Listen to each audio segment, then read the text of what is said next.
The sound of a heavy gladius scraping against a battered shield cuts through the screaming chaos. A crimson cloak, heavy with fresh mud and blood, pushes through the front line. But this is not a common legionary fighting for his pay. The camera pulls back to reveal a 55-year-old man, his face gray with exhaustion, shield locked in place, stepping directly into the meat grinder of the infantry clash. Julius Caesar, the man who conquered Gaul, crossed the Rubicon, and brought the Roman Republic to its knees, is not commanding from a horse. He is fighting on foot, desperate and alone. He had defeated the barbarian hordes and outmaneuvered the great Pompey. But here, on a dusty hill in southern Spain, the master of war was losing. Later, he would tell his friends that in all his other campaigns, he had fought for victory. But at Munda, he fought for his life. Facing him was an army of men who had nothing left to lose, led by the one general who knew every single trick in Caesar's mind. Welcome back to World Chronicles. Today, we dissect the Battle of Munda, the chaotic, brutal finale of the Roman Civil War, where the Republic finally drowned in its own blood, and a dictator was forced to become a soldier one last time. It was supposed to be finished. The Civil War, which had torn the Republic apart for 4 agonizing years, should have ended on the fields of Pharsalus in 48 BCE, or amidst the slaughter of Thapsus in 46 BCE. But the Pompeian cause was a hydra. Sever one head, and 2 more hiss to life in the distance. While Julius Caesar was in Rome, attempting to stitch the state back together, the sons of his dead rival, Gnaeus and Sextus Pompey, who had fled to Hispania. There, in the stubborn, rocky provinces of Spain, they did not just hide, they rebuilt. At dawn, they were not alone. there is no other way. With them was Titus Labienus, the man who had been Caesar's right hand in Gaul, the only general who knew the dictator's mind, as well as Caesar himself. In a matter of months, they had raised 13 legions, tens of thousands of men, a mix of survivors from previous defeats and local levies desperate for coin, flocked to the banner. They seized nearly every major stronghold in the region, effectively carving a new hostile empire out of the West. The Republic was not healing, it was bleeding out. Caesar's response was a feat of logistical violence that still baffles historians. He did not send a subordinate, he went himself. He marched his veteran legions from Rome to Obolco in southern Spain, in a distance of 1,500 miles, in just 27 days. It was a pace that killed weak men and crippled horses. They moved through winter storms and blistering heat, sleeping in shifts, eating while they walked, driven by the terrifying will of a commander who refused to let the war outlive him. When he arrived in early 45 BCE, the shock was absolute. The Pompeian scouts reported that Caesar was still in Italy, only to find his standards planted in the Spanish earth the very next morning. But speed, usually Caesar's greatest weapon, would not be enough this time. He had rushed into the theater of war with an exhausted army, only to find that Labienus had anticipated him. The enemy was not scattered or panicked. They were waiting, fed and rested, occupying a defensive position that was technically unassailable. In the ancient world, battles were rarely decided by numbers alone.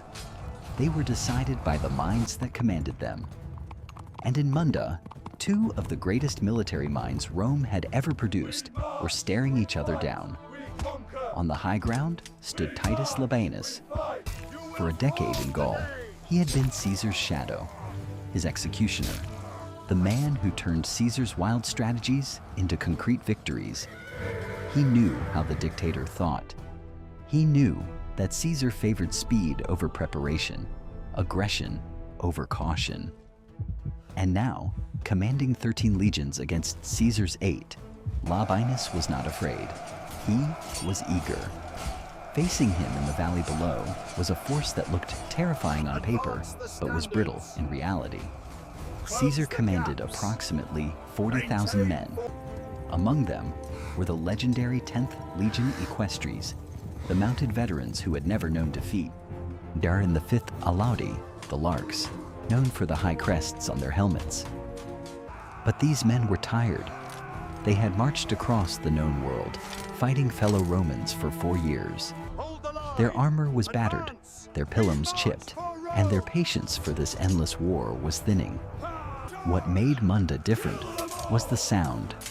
Usually, a Roman army could intimidate an enemy into submission with silence, the disciplined quiet of professional killers. But the Pompeians did not offer silence. They offered a wall of noise. Tens of thousands of pilum shafts were hammered rhythmically against curved shields, creating a deafening mechanical roar that rolled down the hill like thunder. It was a psychological weapon designed to rattle the nerves of Caesar's exhausted troops. Labienus had the numbers, and he had the high ground. But he had prepared a trap that relied entirely on Caesar's own aggression to spring it. The battlefield at Munda was not a plain. It was a fortress built by nature. Labienus had deployed his army on a steep, jagged ridge that dominated the horizon. Between his position and Caesar's lines lay a plain intersected by a marshy stream.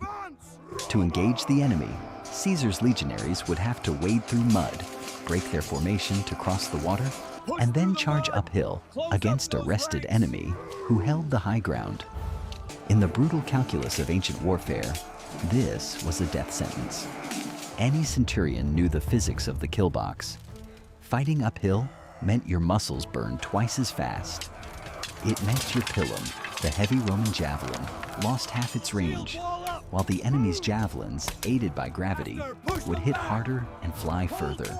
Labienus had turned the hill into a weapon, forcing Caesar to choose between a suicidal frontal assault or a humiliating retreat that would shatter his political authority. Caesar sat on his horse, staring up at the ridge.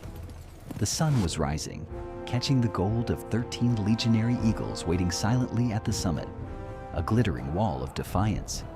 He knew the textbook response: wait, maneuver, starve them out. But Caesar did not have time.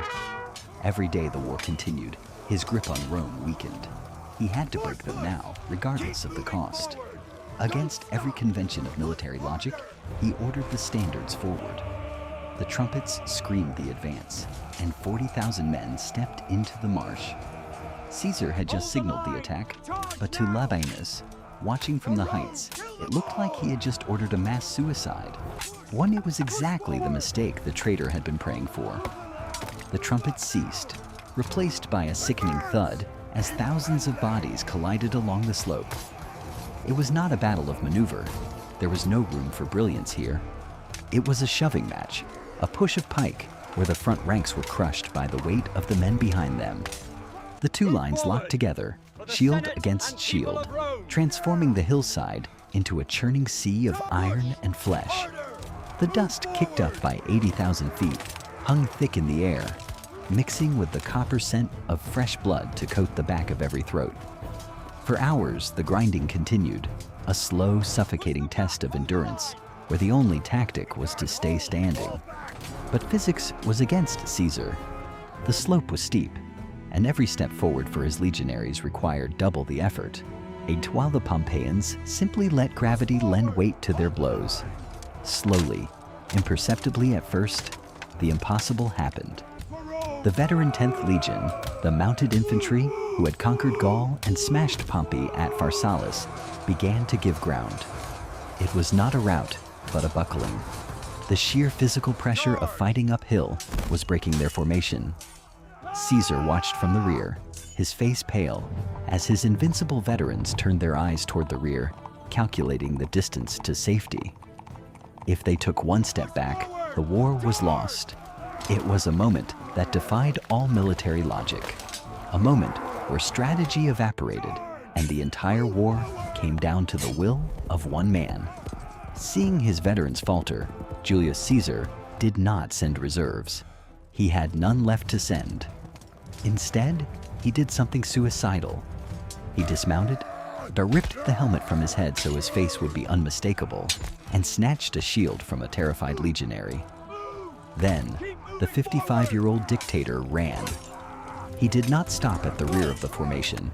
He sprinted through the ranks, past the centurions, past the front line, and threw himself directly into the zone of death, mere yards from the Pompeian blades.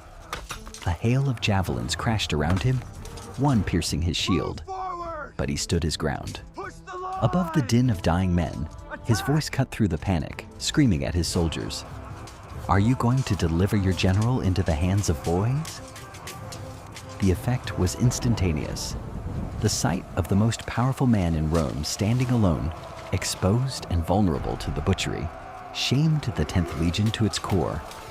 The retreat stopped dead. Officers and centurions, unterrified not of the enemy, but of the disgrace of letting Caesar die, threw themselves forward to form a human wall around him. The roar of his name drowned out the clang of iron as the legionaries surged back up the slope with a ferocity born of desperation. They had stabilized the line, buying their general a few more minutes of life. But bravery alone could not defy gravity. They were still losing the grind. Victory, when it finally arrived, would not come from Caesar's heroism, but from a bizarre misunderstanding on the other side of the hill. The deadlock was broken, not by a masterstroke of genius, but by the chaos of the battlefield itself. While the infantry ground each other into the dirt, King Bogud of Mauritania, one of Caesar's few allies, took his light cavalry on a wide arc around the flank. It was a gamble, a probe into the unknown. But Bogud found something critical. The Pompeian rear was exposed. He launched a savage raid on their camp, the place where the soldiers' wives, children, and baggage were kept. Titus Labienus, watching from the high ground, saw the smoke rising from his rear. He was a professional. He knew that if the camp fell, panic would destroy his army from the inside out. He made a sound, logical tactical decision. He ordered 5 cohorts, roughly 2,500 men, to peel off from the rear line and intercept the cavalry. It was the correct move. In a textbook scenario, it would have saved the day. But in the choking dust of Munda, vision was limited to the length of a spear, and communication was impossible. The Pompeian soldiers in the front line, all already pushed to the limit of human endurance by the 10th Legion's resurgence, did not see a tactical redeployment. They saw the eagles of 5 cohorts turning around. They saw their own heavy infantry marching away from the battle. To an exhausted mind, terror fills in the blanks. A murmur rippled down the line, turning into a shout. They are running. The general is fleeing. Labienus screamed at his officers, waving his helmet, desperate to stop the maneuver he had just ordered. But his voice was swallowed by the roar of 80,000 men. The psychological dam had burst. The panic was infectious. It moved faster than any horse, tearing through the Pompeian ranks until the entire army dissolved into a terrified mob. And then, the real killing began. In ancient warfare, the battle itself was often a shoving match with surprisingly few deaths. Yet the massacre always happened when one side turned its back. Caesar's cavalry, sensing the collapse, unleashed 4 years of pent-up frustration. They rode down their fellow Romans without hesitation, turning the Spanish plain into a slaughterhouse. Titus Labienus, the man who had taught Caesar the art of cavalry warfare in Gaul, did not find a noble end. He was cut down in the rout, his body lost amidst the thousands of men he had led to their death. When Caesar eventually found his corpse, he ordered a proper burial, a final silent acknowledgement of the friend who had become his greatest nightmare.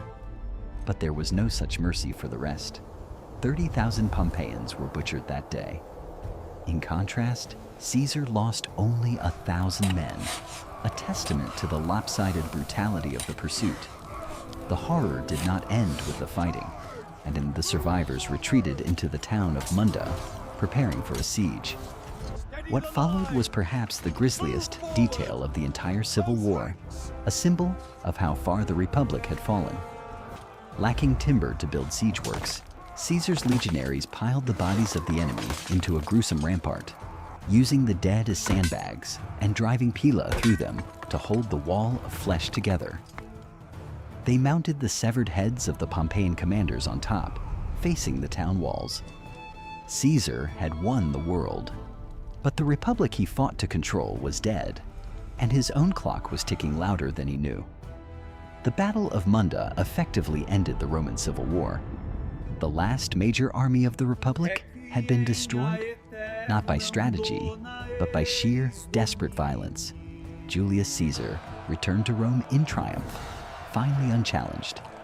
He was named Dictator Perpetuo, dictator for life. But the victory at Munda was a double-edged sword. The savagery of the battle, the slaughter of fellow citizens, and the sight of a general who could not be defeated on the field terrified the Senate. It proved to his enemies that Caesar could never be removed by political means or military force. If the monster could not be killed by a legion, he would have to be killed by a friend. Munda had bought Caesar absolute power, but it had also signed his death warrant.